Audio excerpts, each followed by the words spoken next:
जितेन्द्रियं बुद्धिमतां वरिष्ठं वातात्मजवानरयोतमुख्यं श्रीरामदूतं शरणं प्रपद्ये।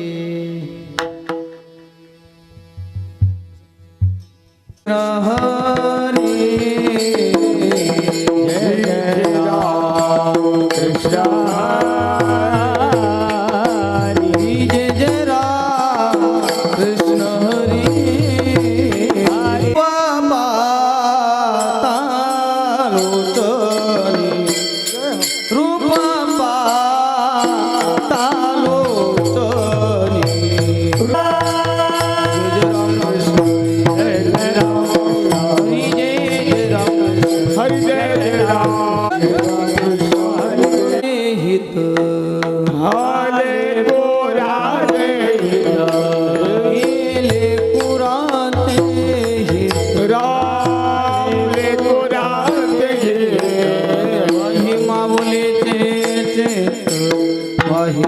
माऊलीचे चित्त वाहे माऊलीचे चित्त वाहे माऊलीचे चित्त वाहे माऊलीचे चित्त वाहे माऊलीचे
चित्त लेकुराचे हित वाहे किंवा जाणे माऊलीचे चित्त ऐसी कडवड्याचे जाते करेला बाविन प्रीती पोटी भार वाये त्याचे सर्वस्वई साये ऐसी कडवड्याचे जाते करेला बाविन प्रीती तुका मने माझे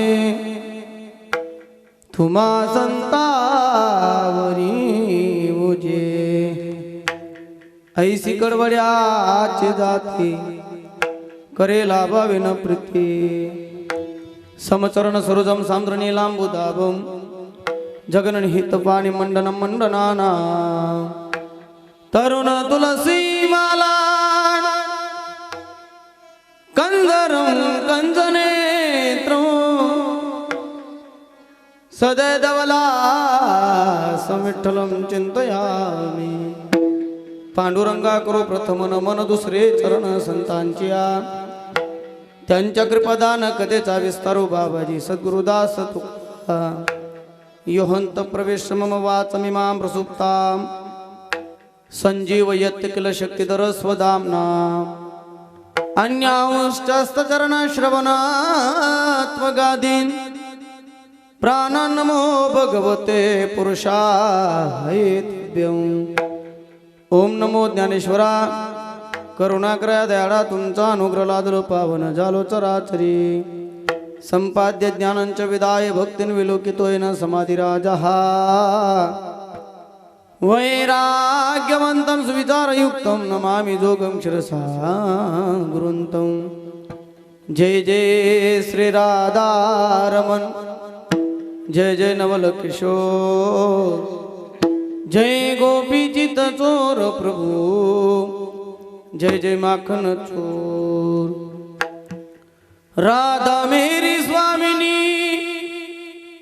मेरा दे जी को दास जन्म जन्म दीजियो मोहे श्री वृंदावन को वास महिमन पारंते परमविदुषेद्य सदृशे स्तुतिर ब्रह्मादि नमः तदवस्तन्नास्तु ग्रहा अथा वाच्य स्वपरिमति नामावधि गृणन् ममापेश स्तोत्रे हरिनिर्पवाद परिकराः मस्तके पायावरे या वारकरी संतांच्या सेवेलागे सेवक झालो तुमचा लागलो निज चरणा हाव स्वामी तुकया देवा यावरी न करावा अवे लेकुराचे हित वाहे माऊलीचे चित्त ऐसी कडवड्याची जाती करेला वाविन प्रीती. आवाज येतो मागे पुरुष मंडळ? आवाज येतो का व्यवस्थित? मोठ्यावर बसलेली मंडळी आवाज येतो? ऐका. प्राप्त प्रसंगी कीर्तन निरूपणासाठी घेतलेला अभंग एच अवधूत तलावरती जन्माला आलेले जडजीवांचा उद्धार करण्यासाठी ज्यांनी अखंड वीरचंदनासारखं जीवन व्यतीत केलं असं हिंदवी स्वराज्याचे संस्थापक राजेधिराज महाराज शिवछत्रपती शिवाजीराजे यांची धर्मगुरू असणारे जगतवंदनीय जगद्गुरु तुकोबाराय यांचा चार चरणाचा खरं तर सर्वांना पचेल रुचेल समजेल साधा सरळ सोपा आणि प्रत्येकाच्या गळ्यात माळा आहे त्याचा प्रत्येकाचा पाठांतर असणारा अभंग आहे बरं का. मंगलाचरण मध्ये म्हणून दाखवणारा अभंग आहे आणि प्रत्येक वारकऱ्याचा अभंग पाठी लेकुराचे हित. आणि समजा गळ्यात माळा असूनही बी जर अभंग पाठ नसेल मग समजाव तो वारकरी फक्त पंक्तीपुरता आहे. मला वाटतं प्रत्येक वारकऱ्याचा महाराज पाठ आहे. अभंगाचा जर सरळ सरळ बाहेर तपायचा म्हटला किंवा अभंगाचा जर तुम्हाला परिचय करून द्यायचा म्हटला ओळख करून द्यायची म्हटली तर अभंग कधी तयार झाला? जगद्गुरु तुकोबाराय प्रत्येक एकादशीला आळंदीला जायचे. आळंदीहून जेव्हा तुकोबाराय भंडारा डोंगरावर आले महाराज गंगाराम बुवा मवाड संताजी जगनाळे महाराज असे साधू तिथं राहायचे आणि त्यांनी तुकोबारायांना प्रश्न केला महाराज तुम्ही आळंदीला का जातात? तेव्हा तुकोबाराय म्हणाले की बाबा आळंदीला माझे विश्वमाऊली ज्ञानोबाराय आहेत. कारण तुकोबारायांनी ज्ञानोबाराय सोडून दुसऱ्याला संत मानलं नाही बरं का. म्हणे महाराज असं ज्ञानोबारायांमध्ये विशेषता काय असं तुमचं नातं काय असं जेव्हा त्या साधूंनी तुकोबारायांना विचारलं तेव्हा तुकोबाराय म्हणतात की बाबा माऊलीचं माझं नातं जर तुम्हाला पाहायचं असेल तर लौकिकातलं उदाहरण त्या ठिकाणी तुकोबाराय देतात की जसं लहान मुलावर आई प्रेम करते तसं माऊली आमच्यावर प्रेम करतात. लेकुराचे हित वाहे माऊलीचे चित्त. बरं का. आई मुलावर किती प्रेम करते सांगू. स्वतःच्या चित्तापलीकडचा विचार अगोदर जर कोण कोणाचा करत असेल तर ते म्हणजे आई करते महाराज आहे की नाही. लहान पोराला कधी भूक लागणार आहे महिला मंडळ हे बापापेक्षा जास्त कोणाला कळतं? आईला कळतं आहे की नाही. मुलाला कधी झोप लागणार आहे हे बापापेक्षा जास्त कोणाला कळतं? आईला कळतं. म्हणजे स्वतःचा चित्ताचा पलीकडचा विचार मुलाचा करणारा व्यक्तिमत्व म्हणजे माये म्हणून वाहे माऊलीचे. बरं महाराज किती प्रेम करते आई मुलावर किती प्रेम करते दाखला देतात तुकोबाराय. ऐसे कडवड्याचे जाते खरे लाभा विन प्रीती. या जगाच्या पाठीवर बिना लाभाचं प्रेम करणारं व्यासपीठ जर कंत असेल तर ती म्हणजे माय बरं का. जगाच्या पाठीवर लोक तुमच्यावर प्रेम करतील होडकर. तीन गोष्टी असतात तर प्रेम करतात. पहिलं म्हणजे तुमचं स्वरूप, दुसरं म्हणजे तुमच्याकडचा पैसा आणि तिसरं म्हणजे तुमच्याकडची सत्ता. या तीन गोष्टी असतील तर जग तुमच्यावर प्रेम करणारे आहे. पण बिना लाभाचं प्रेम करणारं व्यासपीठ म्हणजे माय. तात्या त्या आईला मुलाकडनं काही घेणं देणं नाही. त्याला पगार किती आहे घेणं देणं नाही. त्याचा बंगला किती मोठा आहे घेणं देणं नाही. तो पोरगा दिसायला काळा आहे की गोरा आहे घेणं देणं नाही. त्या आईला एकच इच्छा आहे की बाड्या तुझ्या बंगल्यात मला कोपरा पाहिजे, रोजची चतकुरवर भाकर पाहिजे आणि रोजचा तुझा चेहरा पाहायला मिळाला पाहिजे. याच्या पलीकडे त्याला आईला कोणत्याच गोष्टीची अभिलाषा नाही. करे लाभा विन प्रीती. बरं महाराज तुम्ही म्हणतात आई जीव घालते आई काळजी करते. जसं आई जीव घालते पत्नी जीव घालते. आई काळजी करते पत्नी काळजी करते. मग असं जगावेगळं प्रेम आई काय करते त्याचा दाखला द्या. तुकोबाराय म्हणतात की बाबा जगावेगळं प्रेम आई काय करते सांगू का. पोटी भार वाये त्याचे सर्वस्वये साये महाराज तुमचा चेहरा पाहिल्यानंतर 9 महिने 9 दिवस तुमच्यावर प्रेम करणारे लोक आहेत, पण आपला चेहरा न पाहता 9 महिने 9 दिवस जी आपल्यावर प्रेम करते ना ती माय आहे. महिला मंडळ, तुम्हाला माहिती नसतं पोटात पोरगी की पोरगा आहे, तुम्हाला माहिती नसतं की तो पांगडा आहे की चांगला आहे, तुम्हाला माहिती नसतं की तो दिसायला गोरा आहे की काळा आहे, तरी सुद्धा तुम्ही त्याच्यावर एवढं प्रेम करतात, एवढं प्रेम करतात. एखादा पदार्थ तुम्हाला किती आवडू द्या, पण तो पदार्थ खाल्ल्यामुळे माझ्या गर्भाला त्रास होऊ नये एवढी जाणीवपूर्वक काळजी करणारं व्यासपीठ जर कोणतं असेल तर ते म्हणजे माया आहे. पोटीबार वाये त्याचे सर्वस्वये साये. त्याचे म्हणजे मुलाच्या लहानपणापासून तर मरेपर्यंत सर्व अपराध सहन करण्याची शक्ती एकाच व्यासपीठात आहे, ते म्हणजे माय. किती सहन करते महाराज, किती सहन करते. महिलांवर तुम्हाला विचारतो बघा, तुमच्या जीवनातला प्रत्येकाचा अनुभव आहे, ऐकतायत ना तुम्ही, ऐका.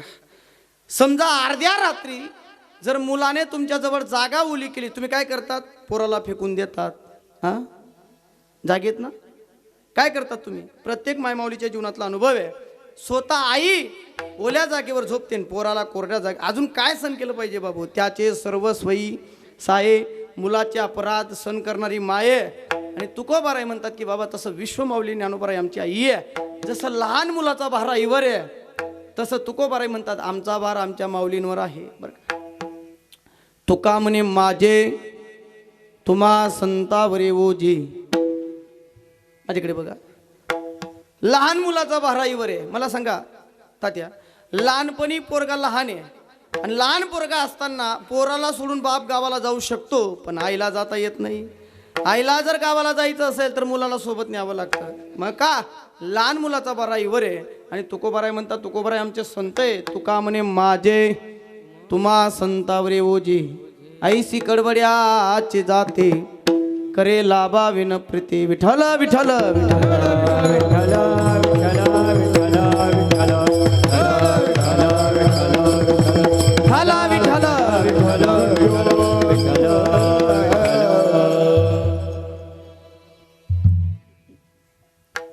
अभंगाचा सरळ सरळ भावार्थ मी तुमच्यापर्यंत पोहोचवलाय.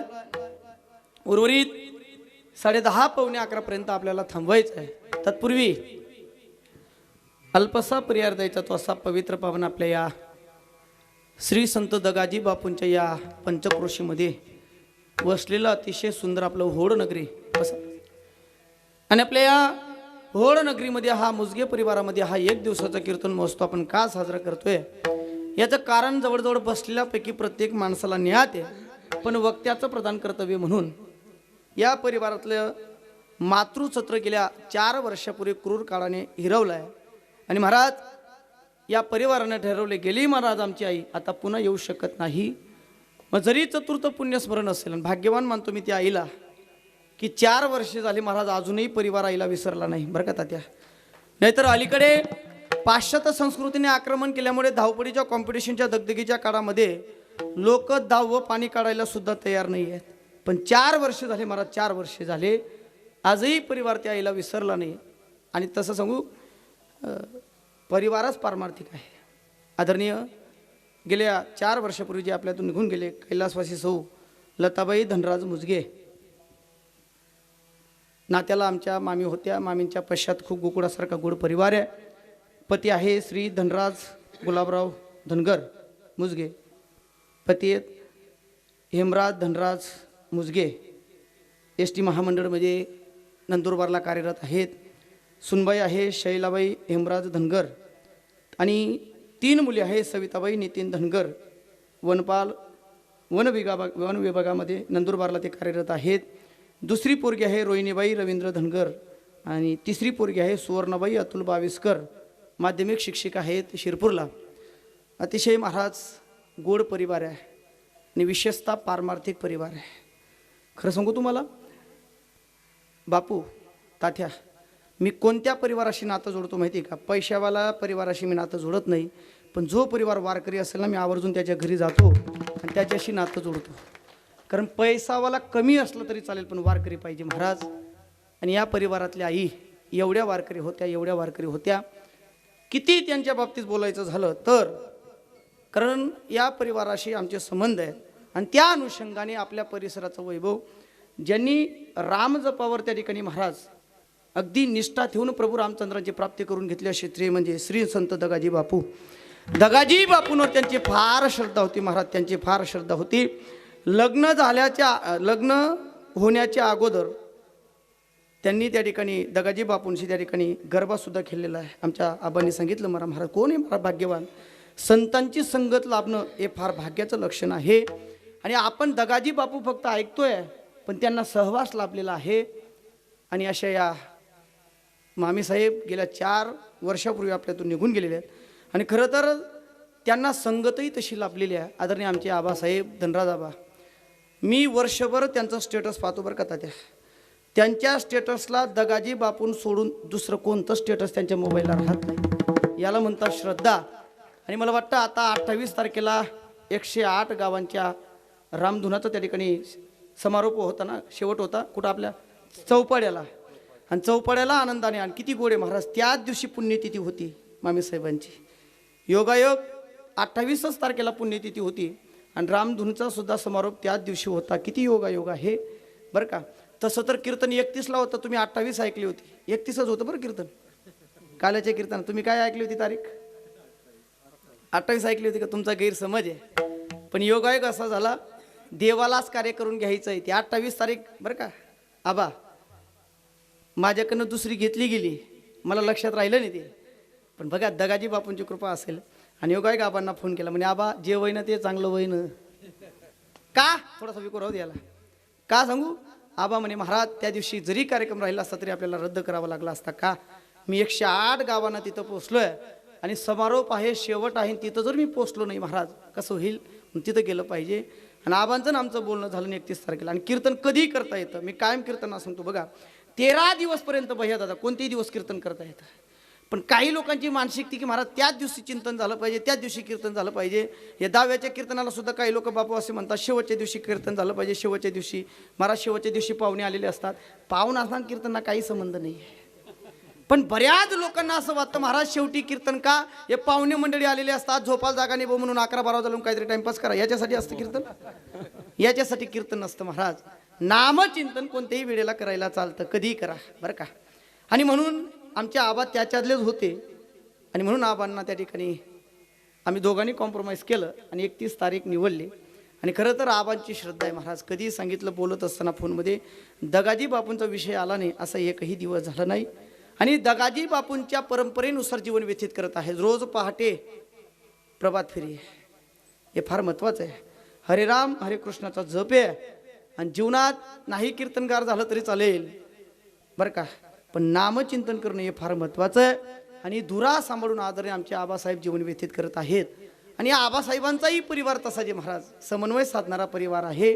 आणि म्हणून या परिवाराच्या अंतःकरणात अगोदरपासून परमार्थाविषयी तळमळ तर होतीच, पण पुन्हा निर्माण झाली की गेली महाराज आमची आई, मग पुन्हा येऊ शकत नाही. मग आमच्या आईचं आपण चतुर्थ पुण्यस्मरण साजरा करावं. तसं तर 4 वर्षापासून कीर्तन करत आहात. 4 वर्षापासून आबांचा फोन असायचा, पण तोरी तडजोड यावर्षी लवकरच आबांनी सांगितलं खरं तर कीर्तन केलं पाहिजे. काय केलं पाहिजे, आजच्या दिवसाला 3 नाव आहेत. पहिलं म्हणजे पुण्यतिथी आहे, दुसरं म्हणजे पुण्यस्मरण आहे, आणि तिसरं म्हणजे वर्ष श्राद्ध आहे. एका मिनिटात व्याख्या सांगतो बघा. पुण्यतिथी कोणाला म्हणतात, जी व्यक्ती ज्या तिथीला निघून जाते, ज्या व्यक्तीच्या जाण्याने जी तिथी पुण्यवान होते त्याला म्हणतात पुण्यतिथी. दुसरं पुण्यस्मरण कोणाला म्हणतात, जी व्यक्ती आपल्यातून निघून गेलेली आहे त्यांच्याविषयी अंतःकरणात स्मरण करून जे पारमार्थिक कार्य केलं जातं त्याला म्हणतात पुण्यस्मरण. आणि वर्ष श्राद्ध कोणाला म्हणतात, जे आपल्यातून निघून गेलेले आहेत त्यांच्याविषयी अंतःकरणात श्रद्धा निर्माण करून जे पारमार्थिक कार्य केलं जातं त्याला म्हणतात वर्ष श्राद्ध. आणि महाराज नियमावली आहे म्हणून या परिवाराच्या अंतःकरणात गोड परिवार आदरणीय आमचे हेमराज दादा आहेत, नोकरीवर कार्यरत आहेत तरी सुद्धा परमार्थावर त्यांची निष्ठा आहे. आणि त्यांचे 3घही भगिनी आहेत, 3घही त्या ठिकाणी ऑल सेट आहेत, कोणत्याही प्रकारची तक्रार त्यांची सुद्धा नाही आहे. म्हणून त्यांनी करायचं की आमच्या आईचा कार्यक्रम आम्हाला करायचा आहे आणि केलं पाहिजे बरं का, कार्यक्रम केला पाहिजे बरं का. गरीब माणसं कार्यक्रम करतायत, मग आपला परिवार श्रीमंत आहे महाराज. 3घही मुलींनी ठरवलं ना तरी बटाखरचा कट टाकतील, एवढे ऑल सेट आहेत. आणि म्हणून या परिवारातलं एक मातृछत्र गेलेलं आहे. आणि खरं तर आमच्या धनराज आबांचा परिपाक आहे, वर्षभर कार्यक्रम करण्याचा परिपाक आहे. पाहुबा महाराज एवढी मंडळी कीर्तनाला जमलीत ना, की कीर्तनकार पाहून आले नाही बरं का आज, हे फक्त धनराज आबांकडे पाहून इथपर्यंत पोहोचले महाराज. कीर्तनकाराचे कीर्तन त्यांनी भरपूर ऐकलेत, पण आमचे धनराज आबा जर आमच्यासाठी पोचतायत ना कुठं बी, आमचे धनराज आबा जर 365 दिवसातून 300 दिवस बाहेर फिरतायत ना, त्याचा परिपाक आहे महाराजा. किती गोड्या, किती समन्वय गोडे. या सप्त्याच्या काळामध्ये सुद्धा आज बऱ्याच मंडळी यांची या ठिकाणी कीर्तनाला उपस्थिती आहे. आदरणीय वंदनीय व्यासपीठावर उपस्थित असणारे, ज्यांनी पुढे चाल गायली श्री हरिभक्त पारायण, गुरुनाम गुरु सद्गुरु जोग महाराज वारकरी शिक्षण संस्थेचे माझी विद्यार्थी, आदरणीय वंदनीय आमचे श्रद्धास्थान गोडगड्याचे गायक सरस्वतीचा वास कंठामध्ये आदरणीय आमचे कन्हैयाजी महाराज या ठिकाणी उपस्थित आहेत. आदरणीय मृदुंगावर विराजमान श्री हरिभक्त पारायण ही मंडळी महाराज आबांसाठी आलेले आहेत बरं का. आखाड्याला सप्ताह चालू आहे, पण तरी सुद्धा आबांवर प्रेम आहे बरं का. मी गेलो नाही ते आबा काय म्हणे, एवढं महाराज सोपं नाही आहे. प्रेम माणसाला घेऊन येत असते. आदरणीय आमचे पावबा महाराजही या ठिकाणी उपस्थित आहेत. आमचे पावबा महाराज चोपदारही या ठिकाणी उपस्थित आहेत. यांना राहणं गरजेचं आहे महाराज. का गरजेचं आहे, या आपला गावला 8 दिन राहतं. दोघेही पावबा महाराज या ठिकाणी उपस्थित आहेत. आणि विशेषतः आपल्या पंचक्रोशीचं भजनी मंडळ, नामांकित भजनी मंडळ म्हणजे ज्यांची ख्याती आहे. आणि महाराज हार्मोनियम वादक श्री हरिभक्त पारायण आमचे सुरदास दादा, आदरणीय आमचे रवींद्रजी महाराज या ठिकाणी उपस्थित आहे. बरोबर नाव रवी महाराज, रवींद्रजी महाराज या ठिकाणी उपस्थित आहेत. गोडगड्याचे गायक आहेत. आदरणीय आमचे शनाभाऊ आहेत, वसंत आबा आहेत. आदरणीय आमचे अनिल दादा आहेत, आमचे नंदुरबारचे सर आहेत. संपूर्ण आमची मंडळी या ठिकाणी उपस्थित आहेत. विशेषतः चोपदार आहेत. गोड असा साऊंड सिस्टीम आहे. माझा आवाज तुमच्या कानापर्यंत पोहोचवणारा गोड असा साऊंड सिस्टीम. आणि महाराज थेट प्रक्षेपणाचं काम यूट्यूब या चॅनलवर जर कोण करत असेल, आदरणीय आमचे भैया दादा आहेत. फार गोड नाव आहे त्यांचं, उत्तर महाराष्ट्रात नाही तर महाराष्ट्राच्या बाहेर नाव आहे. भैया दादांना वंदन करतोय. माझ्या समोर जे बसलेले आहेत, आपल्या ठाणेपाडे गावातील आदरणीय साधुतुल्य व्यक्तिमत्व आदरणीय साधूबाबा या ठिकाणी उपस्थित आहेत. आपल्या परिसराचं वैभव, खरं तर पारमार्थिक या क्षेत्रातही त्यांना ते पारंगत आहेत आणि राजकारण या क्षेत्रातही ते पारंगत आहेत. आणि उदारता नावाचा गुण ज्यांच्याकडे भगवान परमात्माने दिलेला आहे, आदरणीय वंदनीय आमचे बापूसाहेब रोहिदास बापू या ठिकाणी उपस्थित आहेत. मी का बोललो उदारता नावाचा गुण आबा बरं का, मी त्यांना दान देताना कुठं पाहिलं नाही, पण आम्ही जेव्हा शिबिरं केलीत ना, शिबिरं मीनपावबा महाराजांनी, तेव्हा न मागता त्यांनी 11 हजार रुपयाची आम्हाला मदत केलेली महाराज. मी त्यांच्याकडे उदारता, आमचं तेवढं म्हणजे खरं सांगू का, अपेक्षा आम्हाला 5,000ची होती तात्या, पण त्यांनी त्यांच्यापेक्षा जास्त दिलेलं आहे. आणि दिलं ते देतात म्हणून त्यांच्याकडे भगवान परमात्मा कमी पडू देत नाही.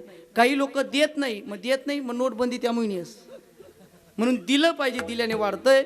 आणि तुम्हाला माहिती महाराज, नारळाचा कार्यक्रम त्यांनी एकट्याने केला होता. एवढा सुंदर अवर्णनीय कार्यक्रम, आपल्या परिसरातला पहिला कार्यक्रम जर नारळाचा कोणी केला असेल तर तो म्हणजे आमच्या बापूसाहेबांनी केलेला आहे.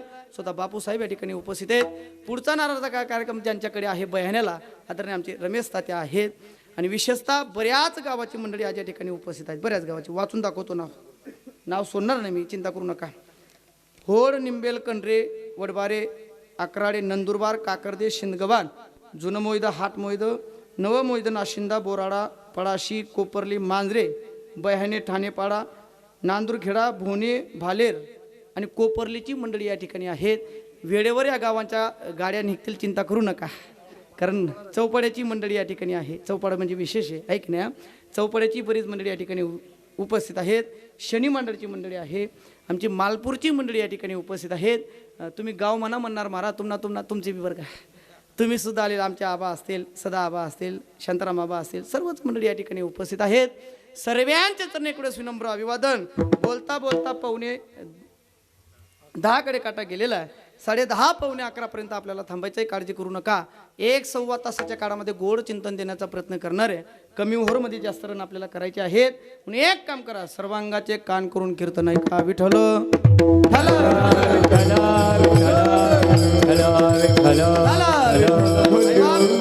अतिशय साजेसं वातावरण आपल्या या कीर्तनाला आहे. जणू काय सप्त्यात कीर्तन चालू आहे की काय आपलं. एवढं गोड नियोजन आदरणीय आमच्या आबासाहेबांनी केलेलं आहे. जास्त परिहार मला लांबवायचं बघा, मूळ विषयाकडे यायचं आहे. आजचा दिवस म्हणजे पुण्यतिथीचा आहे, पण पुण्यतिथी कोणाची हे फार महत्वाचं आहे. तात्या, माळकऱ्याची पुण्यतिथी राहिलं ना, आम्हालाही कीर्तन करायला आनंद वाटतो बापू. आणि जर पेनार नाही होती ते आमले टेन्शन पडत जाते, ते काय करणं पडी. पुण्यतिथी कोणाची महाराज? पुण्यमानाची पुण्यतिथी आहे. ज्यांनी पवित्र तुळशीची माळा अखंड मरेपर्यंत गड्यात ठेवली त्यांची पुण्यतिथी आहे. आणि महाराज एकोपाचा परिवार त्या ठिकाणी संसाराचा गाडा ओढणाऱ्या व्यक्तीची पुण्यतिथी आहे. आणि तुकोबारांचे शब्द आहेत, पुण्यवान माणसाचं फक्त चिंतन केलं महाराज, चिंतन, तरी माणसाला पुण्य प्राप्त होत. पुण्यवंत व्हावे वा व्हावे पुण्यवंत व्हावे व्हावे पुण्यवंत आवाज व्हावे पुण्यवंत पुण्यवंत व्हावे व्हावे पुण्यवंत व्हावे पुण्यवंत व्हावे पुण्यवंत व्हावे. घेता सज्जनांची नावे वा वा घेता सज्जनांची नावे नेघे माझी वाचा तुटी वाचा तुटी नेघे माझी वाचा तुटी घेता सज्जनांची नावे घेता सज्जनांची नावे नेघे माझी वाचा तुटी माझी वाचा तुटी. किती गोडप्रमाणे महाराज, पुण्यवान माणसाचं फक्त चिंतन केलं तरी पुण्य प्राप्त होतं. पुण्यवंत व्हावे घेता दुर्जनाची नावे. झोपा जागे राहा बरं. घेता सज्जनाची नावे. महाराज पुण्य प्राप्त करून घ्यायचं असेल होडकर, पुण्यवान माणसाचं चिंतन केलं पाहिजे. पुण्यवान व्यक्तीच्या पुण्यतिथीला कीर्तन आहे, नामचिंतन आपल्याकडनं घडलं पाहिजे. का? आपण ज्या लोकांमध्ये वावरत आहोत त्या लोकांचं नाव म्हणजे मृत्यू लोक आहे. आणि मृत्यू शब्दाची व्याख्या शास्त्रकारांनी केलेली आहे. मृत्यू म्हणजे माती आहे.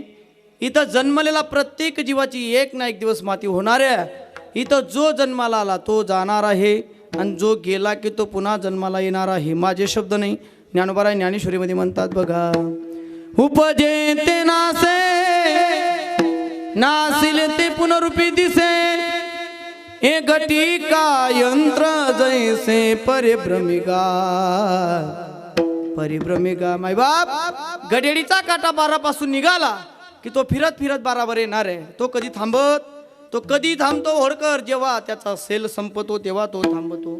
अन्यथा निघालेला बाराचा काटा पुन्हा बारावर येणार आहे. तसा मेलेला माणूस पुन्हा जन्माला येणार आहे आणि जन्माला आला की तो पुन्हा त्याला जावं लागणार आहे. का? हा मृत्यू लोक इथं राहण्यासाठी कोण आलं नाही, प्रत्येकाला मरावं लागतं बरं का. प्रत्येकाला या जगाच्या पाठीवर दोन लोकांची सत्ता आहे. पहिली म्हणजे काळाची आणि दुसरी म्हणजे देवाची. महाराज झोपणं आपल्या हातात आहे पण उठवणं कोणाच्या हातात आहे होडकर? कोण उठवतं आपल्याला सकाळी? कोंबडा.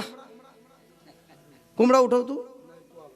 भगवान परमात्मा उठवतो. पावबा महाराज चाले हे शरीर वा कोणाची आसते गोड. चाले हे शरीर कोणाची आसते चाले शरीर कोणाची आसते चाले शरीर कोणाची आसते कोण बोलावी हरी वा वा कोण बोलावी हरी वीणा देखवी ऐकावी एक नारायण वा वा देखवी ऐकावी एक नारायण एक नारायण. चाले शरीर कोणाच्या सत्य कोण बोलविते. मला किती गोड प्रमाणे हे शरीर चालवणं कोणाच्या हातात आहे? महाराज हे देवाच्या हातात आहे. झोपणं आपल्या हातात आहे पण उठवणं त्याच्या हातात आहे. तात्या ज्या दिवशी देव आपल्याला उठवणं विसरला होडकर त्या दिन कोंबडा आराय मारी मारी मरी जाई. शक्य नाही महाराज. झोपणं आपल्या हातात आहे पण उठवणं त्याच्या हातात आहे. विमानात बसणं आपल्या हातात आहे पण उतरू देणं की नाही उतरू देणं त्याच्या हातात आहे. बंगला बांधणं आपल्या हातात आहे पण बंगल्यात किती दिवस राहू देणं हे देवाच्या हातात आहे. जो जन्माला घालतो तो देव आहे आणि जो उचलतो तो काळ आहे. म्हणून या दोन लोकांच्या सत्तेतून कधीच, आणि कधी सांगू, अख्ख्या जगात अख्ख्या गोष्टी तुम्ही विसरला चालेल होडकर, पण या दोन गोष्टी कधी विसरू नका. एक देवाला आणि दुसरं म्हणजे काळाला. पण लोकांचं नेमकं उलटं आहे. अख्खं यात ठेवतं आणि या दोनच लोकांचा विसर पाडतात. पण या दोन लोकांना जरी तुम्ही विसरलात, पण ते दोन लोक तुम्हाला कधी विसरणार नाही. बरं, ज्या दिवशी देव तुम्हाला विसरला त्या दिना आपला अंगलमा गर्दी गोया व्हावाशिवाय राहावं नाही. बरं का, भगवान परमात्मा आपल्याला कधी विसरू शकत नाही. मरण निश्चित आहे. जगाच्या पाठीवर अंतिम सत्य जर काय असेल तर ते म्हणजे मरणे. पण महाराज, मरण कधी येतंय? ज्याचं ज्या दिवशी लिहिलेलं असेल त्याचं मरण त्या दिवशी येतं.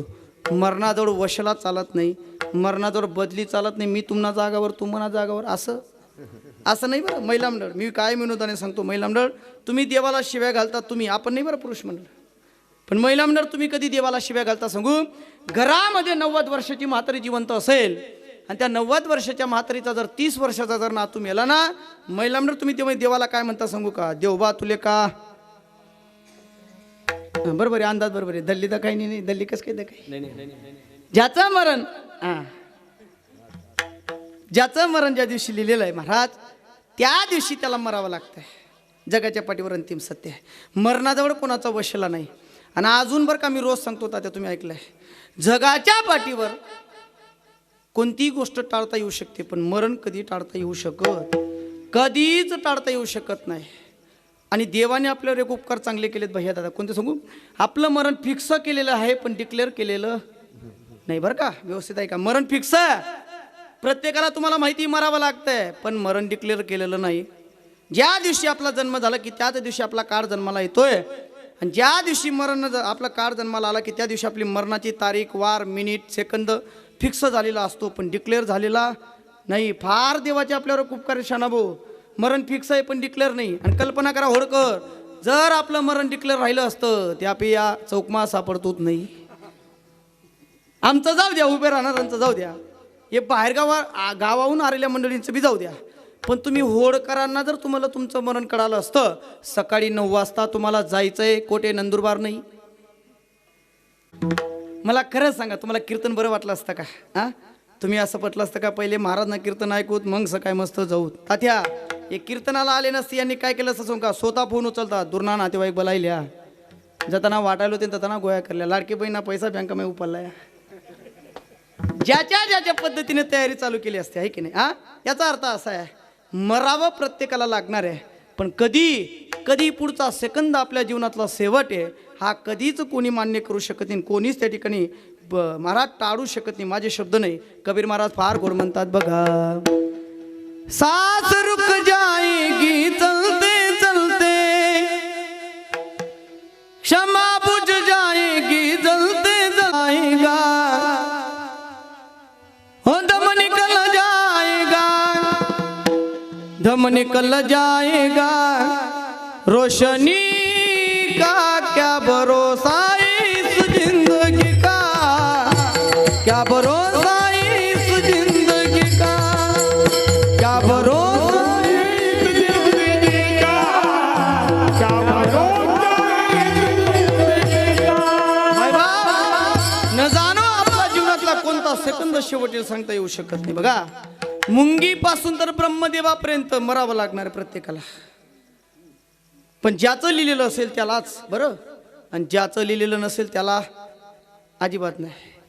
मग ऐका होडकर, पुण्यतिथीच्या कीर्तनाला जमलेला हा जर तुम्हाला यदा कदाचित तुमचं मरण कळालं, तसं तर भैया दादा मरण कधी कोणाला कळत, पण यदा कदाचित तुमचं पुण्य असेल काही, तुम्हाला जर तुमचं मरण कळालं तर मरण टाळण्याचा प्रयत्न करू नका, मरण सुधरवण्याचा प्रयत्न करा. मरण सुधरवता येऊ शकतं पण मरण टाळता येऊ शकत. भागवतामध्ये परीक्षित राजांना आपलं मरण कळालं, येणाऱ्या 8 दिवसात तक्षप नावाचा सर्प मला दंश करणारे आहे. परीक्षित राजांनी मरण टाळण्याचा प्रयत्न केला नाही, मरण सुधरवण्याचा प्रयत्न केला. पिवत भागवत रसमालयम, भागवत श्रवण केलेलं आहे. मरण कधी टाळू शकत नाही. आपण डोकं लावतो देवाजवळ, महाराज जर तो गाडीवर गेला नसता तर त्याचा ॲक्सिडेंट झाला नसता, जर तो विजेजवळ गेला नसता तो करंट लागून मेला नसता, जर तो पाण्याजवळ गेला नसता तर तो मरण मेला नसता, जर तो विमानात गेला नसता. महाराज गैरसमज आहे आपला, पण ज्याचं जसं लिहिलेलं असेल त्याला तसं मरावंच लागते. महाराज मरावंच लागते. आणि हे मी सांगण्यापेक्षा तुम्ही 3 दिवसापूर्वी प्रत्येकानं अनुभवलं आहे ते उदाहरण. 3 दिवसापूर्वी मला वाटतं गेल्या 28 तारखेला ना भैया दादा, 28 तारखेला फार आपल्या महाराष्ट्रावर काळा दिवस आला. का काळा दिवस आला महाराज? तसं जर वारकरी संप्रदाय कधी कोणत्या पक्षाचं नाही आहे, पण वारकरी संप्रदायाच्या दृष्टीने जर पाहिलं आपल्या महाराष्ट्रावर काळा दिवस असा आला की आपल्या महाराष्ट्राचे विद्यमान मुख्यमंत्री बरं का, उपमुख्यमंत्री आदरणीय अजितदादा पवार, खरं सांगू त्यांचा ॲक्सिडेंट झाला आणि त्याच्यावरून एक शिकायला भेटलं. बरं, विमानात बसायला पैसा लागतो, पैसा भैया दादा, काय काय काय विमानात बसायला पैसा लागतो, पण विमानातून उतरायला नशीब लागतं, नशीब महाराज. हे विसरून आपल्याला चालणार नाही. मला सांगा, मरण कधी संपत्ती पाहत नाही, मरण कधी सत्ता पाहत नाही, मरण कधी परिवार पाहत नाही. आणि जर पाहिलं असतं मरण, पैसा कमी होता का त्यांच्याकडे? हां, सत्ता कमी होती का महाराज? उपमुख्यमंत्री होते, अर्थ खातं त्यांच्याकडे होतं, पण तरीसुद्धा त्यांना जावं लागतंय महाराज. का? या जगाचा नियम आहे, प्रत्येकाला मरावं लागतंय, मुंगीपासून तर ब्रह्मदेवापर्यंत.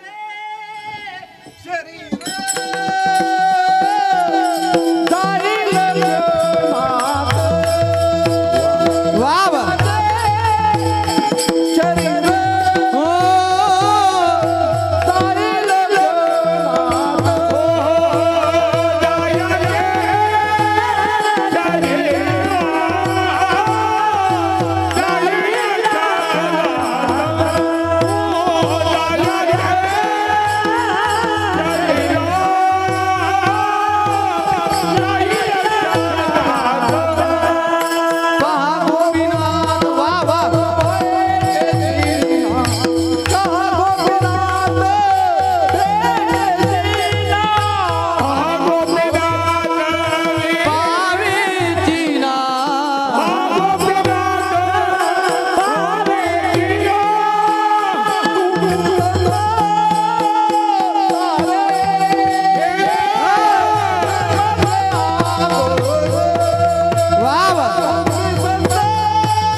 जायाचे शरीर जाई लक्षणात पाहा गोपीनाथ पावेची ना.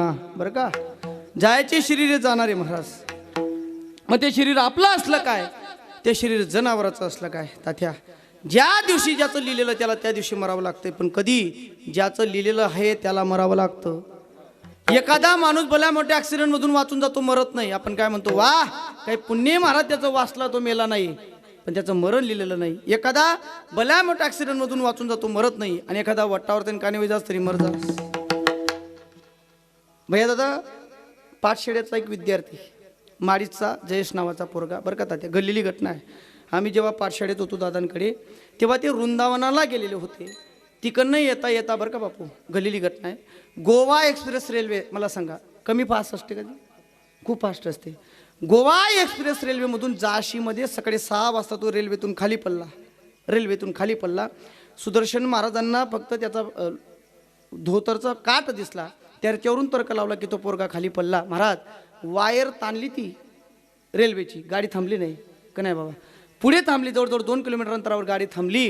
आपले प्रकाश महाराज खाली उतरले, त्याला पाहत आले. ऐका, घडलेली घटना आहे, बनवून तुम्हाला सांगत नाही.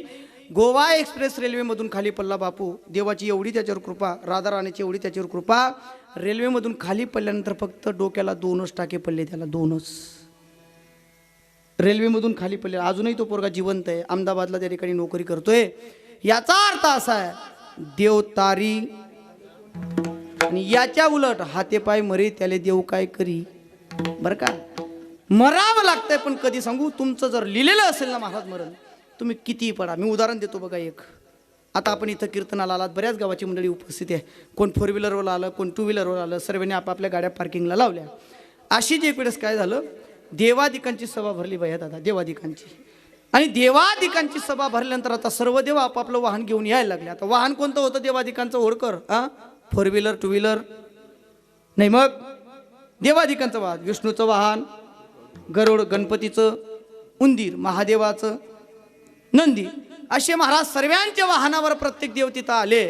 प्रत्येक देवाने आपलं वाहन पार्किंगमध्ये लावलं. आणि त्या वाहनांमध्ये एक पक्षी होता, त्याचं नाव होतं कबूतर. ऐका, फार गोडे, मरावं लागतं याच्यासाठी उदाहरणे. त्या कबूतर नावाच्या पक्षाला एवढा आनंद झाला, एवढा आनंद झाला, वा आज किती सोन्याचा दिवस आहे. आज आपल्याला महादेवाचं दर्शन घेण्यासाठी कैलास पर्वतावर जाण्याची गरज नाही.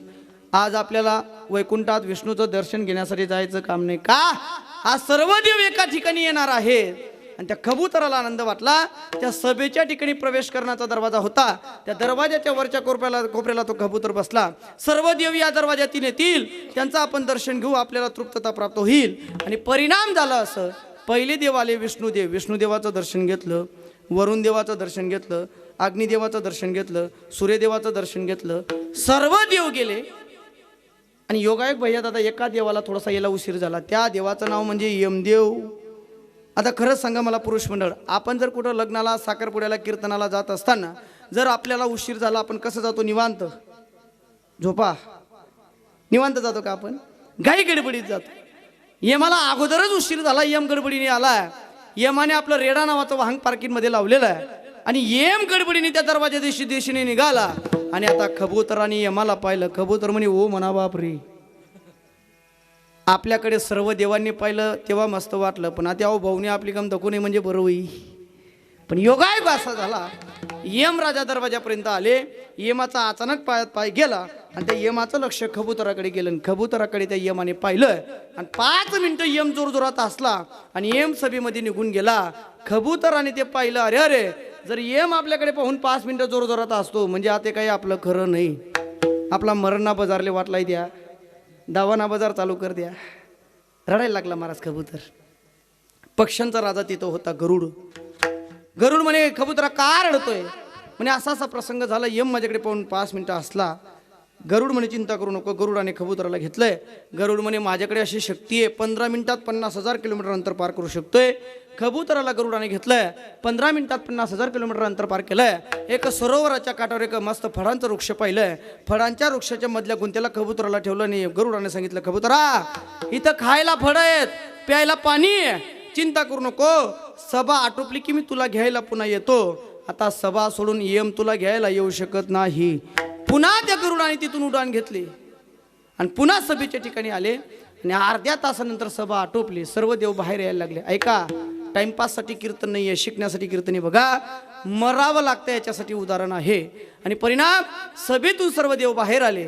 आता यमदेव सुद्धा बाहेर आले आणि यमाची गाठ घेतली गरुडाने. गरुडाने नमस्कार केला. म्हणे, यमदादा, म्हणे एक विचारू का? म्हणे काय? म्हणे, यमदादा, जेव्हा तुम्ही आत प्रवेश केला तेव्हा तुम्हाला एक कबूतर दिसला का? यम म्हणे, खरंच दिसला, फार सुंदर कबूतर होता. म्हणे, तुम्ही त्याच्याकडे पाहून 5 मिनिटं जोर होता, हसले का? म्हणे, हो हसलो मी. मग हसले कशासाठी? त्याचं उत्तर द्या.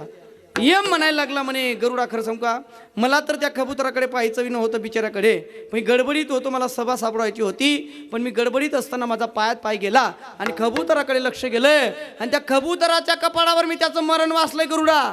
पण त्याचं मरण मी 15 मिनिटानंतर वाचलंय. पण त्याचं मरण मी वाचलं, मला आनंद झाला, मला हसू आलं. का हसू आलं?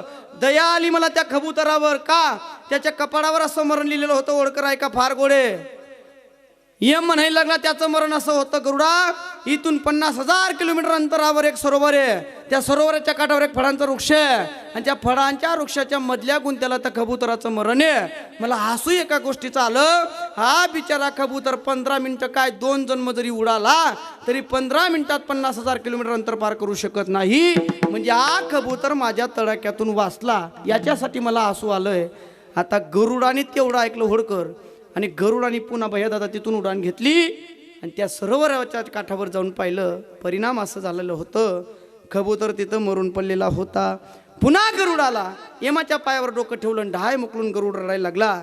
गरुड म्हणतं, खरंच यमदादा, बिचारा कबुतराची काही चुकी नाही, तो खरंच 15 मिनिटात 50,000 किलोमीटर त्याने पार केलं नसतं. पण ते बिचारांची काही चुकी नाही, तो बिचारा गेला नाही तर मी त्याला नेऊन घातला. तसं जे आपलं बरं का, आपण म्हणतो मी गाडीत जाणार नव्हतो पण गेलो. कसं? एखादा मित्र निमित्त येतोय, एखादा नातेवाईक निमित्त येतोय. पण दादा, जसं लिहिलेलं असेल तसं मरावं लागतंय.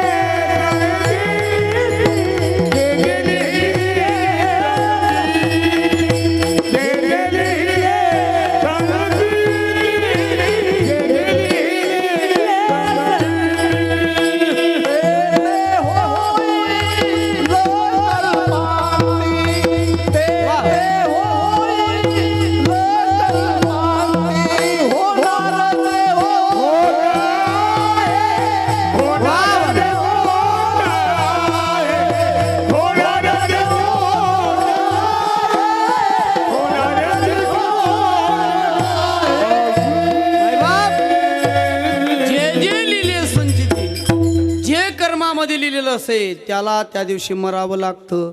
आणि महाराज मरण लिहिलेलं नसेल ना, मरता सुद्धा येत नाही. भैया दादा मी विनोदाने सांगतो, कोणीतरी काहीतरी तिथं वाचवणारा येईल किंवा कदाचित ते त्या दिवशी तुमचं जाणं तरी टळेल, असं कधी कधी होतंय. उदाहरण मी विनोदाने काय उदाहरण देतो बघा.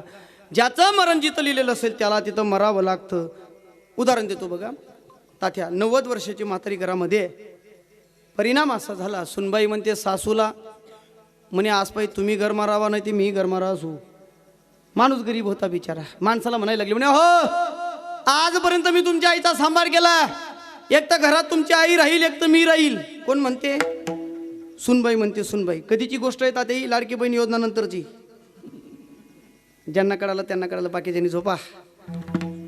तो म्हणे अगं 90 वर्षाचं वय आहे म्हातारीचं, काय करते आता, आहे तेवढं सण करून घ्या, आशीर्वाद प्राप्त होईल आपल्याला. पण ती बाई ऐकायला तयार नाही. म्हणे ऐका, तुम्हाला वॉर्निंग आहे माझी, म्हातारीला आजपासून घरात एक तर म्हातारी राहील, एक तर मी राहील.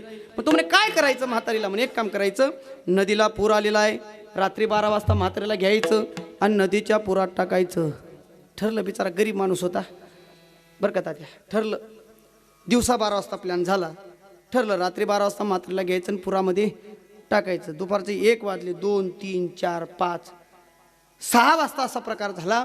त्या बाईची आई, त्या माणसाची सासू, तिचंही वय 70 वर्षाचं होतं. ती योगायोग त्यांच्याकडे पाहुणीन म्हणून आली. फार योगायोग आहे महाराज. योगायोग ती त्यांच्याकडे पाहुणीन म्हणून आली. मग काय करायचं आता, जे झालं ते झालं. बिचारी आली आहे. मग मस्त गोडधोड पदार्थ केले. मस्त हापूस आंबे मागवले. आंबान दिन होता त्या. हापूस आंबे बदाम्या नाही, 30 रुपये किलो नाही, 50 रुपये किलो नाही, 100 रुपये किलोची मागवली महाराज. मस्त गोडधोड जेवण झालं. आता झोपायचं आहे. झोपायची पद्धत कशी? जी म्हातारी पाहुणींमधून आलेली होती, त्या बाईची आई, त्या माणसाची सासू भैया दादा, तिला सन्मानाने क्वार्टर झोपवलं. आणि ज्या 90 वर्षाच्या म्हातारीला पुरामध्ये टाकायचं बापूसाहेब, त्या म्हातारीला खाली झोपवलं गोनपाटवर. दोघंही म्हातारे झोपले. ऐका का सांगतोय, ज्याचं लिहिलेलं असेल त्याला मरावं लागतं बरं. नाही तो आला तिथं कोणी ना कोणी त्याला नेणार आहेच. दोघंही म्हाताऱ्या झोपल्या महाराज. होडकर व्यवस्थित आहे का? दोघांनी पहिलं ज्या म्हातारीला पुरामध्ये टाकायचे ते कुठे झोपली आहे? तुम्हाला बी ध्यान मारावं द्या, चुकायला नको. म्हातारी झोपलेली आहे. दोघेही झोपायला गेले. परिणाम, त्या माणसाला तर झोप लागली पण बाईले काही झोप नाही. रात्रीची 9 वाजले. 10, 10:30, 11 वाजता असा प्रकार झाला. क्वाटवरची म्हातारी उठली आणि खालच्या म्हातारीला हात लावला. म्हणे याईन बाई, माल काही वर जप लागत नाही. कळालं तुम्हाला? म्हणे मला खाले जपान सवय आहे. परिणाम आहे का? खालच्या म्हातारीला काही घेणं देणं बिचारीला. परिणाम 11 वाजता दोघंही म्हातारींचं कॉम्प्रोमाइज झालं. दोघंही म्हातारींचं ट्रान्सफर झालं. खालची म्हातारी वरती आणि वरती म्हातारी खाली. मारा दोघंही झोपले बिचारा. दोन्हीचे काहीच माहीत नाही. दोघंही झोपले. यांनी पाहिलं होतं ज्या म्हातारीला पुरा टाकायचं तिकडे झोपली आहे, खाली झोपली आहे. तात्या योगायोग असा झाला, त्या माणसाला झोप लागली पण बाईले काही झोप नाही. बरोबर 12वर काटा गेला. तिने हात लावला, नाही उठा, आपल्याला कार्य करायचं आहे. तो म्हणे अगं जाऊ दे, 90 वर्षाचं वय आहे, तेवढं सण करून घे, तिचा आशीर्वाद आपल्याला. ती म्हणे तुम्ही गुचूबटा बोलू नका. आहे तो पायी चालू आहे, चालू आहे ना अजून. हा अंदाज बरोबर आहे. परिणाम तो म्हणे जाऊ दे. ती म्हणे गपचूप बसा, आपला प्लॅन ठरलेला आहे, आपल्याला ते करायचं. पूर्वीचा काळ बापूसाहेब लाईट नाही. तोही माणूस उठला, ती बाई उठली आणि दोघं म्हाताऱ्यांजवळ आले. त्यांनी जाताना पाहिलं होतं ज्या म्हातारीला पुरामध्ये टाकायचं तिकडे झोपली आहे, खाली झोपली महाराज. खालच्या म्हातारीला उचलतोय, तोही उचलतोय, ती बाई बी उचलते. काय करते? 90 वर्षाचं वय ना तिचं. पावसाळ्याचे दिवस आहेत ना, काय म्हणेल तिचं अंतकरण आहे तेवढं सण करून घे ना, जाऊ दे ना. ती बाई म्हणे प्लॅनात काही बदल होणार नाही, सांगितलं तेवढं करा, तुम्ही आगाऊपणा करू नका. तो विनंती करायचा, ती ऐकायची नाही. पण बापूसाहेब योगायोग असा झाला, जरी अंधार होतं पण योगायोगाने त्या म्हातारीचा चेहरा त्या मुलाने पाहिला. पण तो काय लेवायला सांगे मनमाई नाही अशी. त्याने चेहरा पाहिला आणि तो म्हणे बास, आईच लागा होता आपले. आता दोघांना आनंद आहे महाराज, दोघांना आनंद आहे. आता तो मुद्दा विनंती करायला लागला, ग जाऊ दे 90 वर्षाचं वय आहे, हा हे तेवढं सण करून घे. ती म्हणे का तुम्ही काय लामीन लावू नका, आई दलिले फेकाशिवाय चालाव नाही. तो म्हणे उखल मालबी आई लागावी. आणि पायता काय उचललं महाराज म्हातारीला उचललं, आणलं जवळजवळ 1-1.5च्या सुमारास नदीच्या काठावर आणलंय. आणि परिणाम नदीला पूर आलेला आहे पाहू महाराज. परिणाम म्हातारीला सोडलं, पाहता काय गेली ना म्हातारी वाहून. आता आनंद दोघांना आहे. कोणाकोणाला? सुनेला आनंद आहे की आजपासून सासूचं टेन्शन राहणार नाही, आणि मुलाला आनंद आहे की माझी आई पुरामध्ये गेली नाही. आणि बरं का बापूसाहेब, खरंच त्या बिचाऱ्या 90 वर्षाच्या म्हातारीला पुरात टाकायचं होतं ना, ती बिचारी टरार गोरान ती क्वार्टर कोणा लेवामा नाही, झोपली होती बिचारी. हे दोघही घराकडे निघाले, दोघांना आनंद आहे. ऐका व्यवस्थित ऐका. वैज्ञानिक दृष्ट्या पाहिलं तर शरीराची रचना आहे. ऐका बरं का, वैज्ञानिक दृष्ट्या पाहिलं तर शरीराची रचना अशी आहे, एखाद्या माणसाला जर आनंद झालेला असेल, जोपर्यंत त्याचा आनंद प्रगट होत नाही तोपर्यंत त्यांना चित लागत नाही. आणि एक वेळेस आपल्या पुरुष मंडळींचं चित लागू शकतो, पण एखादी चांगली बातमी जर बाईला माहिती पडली ना, भैया दादा दुसरं गाव मग गाडी लावान काम नाही. एखाद्या पतीने जर सांगितलं की महत्वाची गोष्ट आहे चांगली, तुले सांगाच कोणले सांगू नको, ती म्हणे मी मरीज असू पण कोणले सांगावं नाही. माहिती पडतं महाराज. हा, आणि दोघंही महाराज हसत घरी गेले, दोघंही झोपले. आता माणसाला पल्ल्या झोप लागली, पण बाईले काय झोप. पहाटे 3 वाजता उठली भैया दादा, 3 वाजता उठले. अजून आहे का, अजून वैज्ञानिक दृष्ट्या पाहिलं तर शरीराची रचना आहे. एखाद्या माणसाला जर आनंद व्यक्त करायचा असेल होडकर, तर तो 2 गोष्टी करतो. काय काय? एक तर तो गाणं म्हणतो, एक तर तो जोरजोरात हसतो. याच्या पलीकडे आनंद व्यक्त करता येत नाही एकट्या माणसाला, बरं का. मग तो ती बाई झोपेतून उठली, पूर्वीचा काळ, लोणी काढण्यासाठी बसली महाराज.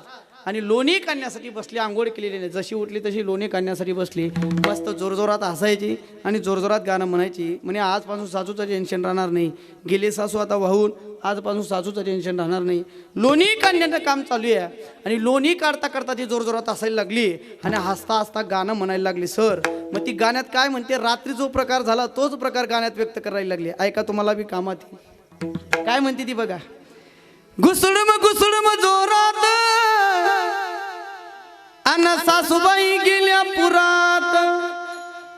जागेत ना, काय म्हणते ती व्यवस्थित आहे का शब्द, स्वर धरा. घुसडम जोरात अन सासूबाई गेल्या पुरात. भैया दादा, त्या बाईच्या मुखारविंदातून निघालेले शब्द झोपलेल्या माणसाच्या कर्णपटलाद्वारे अंतकरणापर्यंत गेले आणि त्या माणसाला जाग आली. तो माणूस म्हणे हिनं खोटं आहे तरी इथला गाणं म्हणणार, आपलं ते खरं आहे. उठला तो बिचारा. तो म्हणे दखा आपलं खरं आहे, आपल्या माहिती आहे काय प्रकार घरेले. मग आता त्याने काय केलं सांगू का, त्याने बी बादली हातामध्ये घेतली, दूध काढायला चालला शाना भाऊ. बाई त्याच्याकडे पाहायची, जोरजोरात असायची, मस्त गाणं म्हणायची. तो म्हणे 5 मिनिटं थांबतो ना, एक मग गाणं बंद करस. आणि योगाने असं झालं, तो गाईचं दूध काढायला बसला. आता इथं गाणं बंद झालं आणि त्याने गाणं चालू. त्याला माहिती होतं रात्री काय प्रकार झाला. मग तो सुद्धा रात्रीचाच प्रकार गाण्यामध्ये व्यक्त करायला लागला. शब्द त्याचे ऐका किती गोडे. काय म्हणतो बघा. धम धम धम धम धवी गाय आणि या बंदानी गरमा माहिती म्हणे हो मन माय. घाबरली ना ती घाबरली. तिला असं वाटलंय मी झोप येते, मी अजून आंघोळ केलेली नाही. तिला असं वाटलंय मी काहीतरी दुसरे शब्द ऐकले असले पाहिजे. आणि योगाने तिने काय केलं, आता हातातलं काम बंद केलं, तिने सोतीचं हसणं बंद केलं, गाणं बंद केलं आणि परिणाम त्याच्याकडे कान दिले. तो पुन्हा म्हणायला लागला धम धम धम धम धवी गाय आणि या बंदानी गरमा. परफेक्ट शब्द तिने ऐकले महाराज. तिची टूप पेटली, हातातलं काम सोडलं, धावत गेली आणि झोपलेल्या म्हातारीच्या चेहऱ्यावरची चादर बाजूला केली. आणि हुडकर म्हातारीचा चेहरा पाहिला आणि दखी काय राहणार, जोय बोमा मारे, रडायला लागली, अकांत आक्रोश करायला लागली. ऐका, हसण्यासाठी कीर्तन नाही, शिकण्यासाठी कीर्तन आहे. मायबाप, खरंच त्या म्हातारीला पुरात टाकायचं होतं. बिचारीचं मरण लिहिलेलं नाही, ती घरातच झोपलेली होती. आणि जिचं लिहिलेलं होतं ती दुसरा गाव, तीन त्या गावमा येईल गई. याचा अर्थ जर लिहिलेलं असेल ना मरण, कोणी टाळू शकत नाही. शब्द किती गोड आहेत बघा. काळाची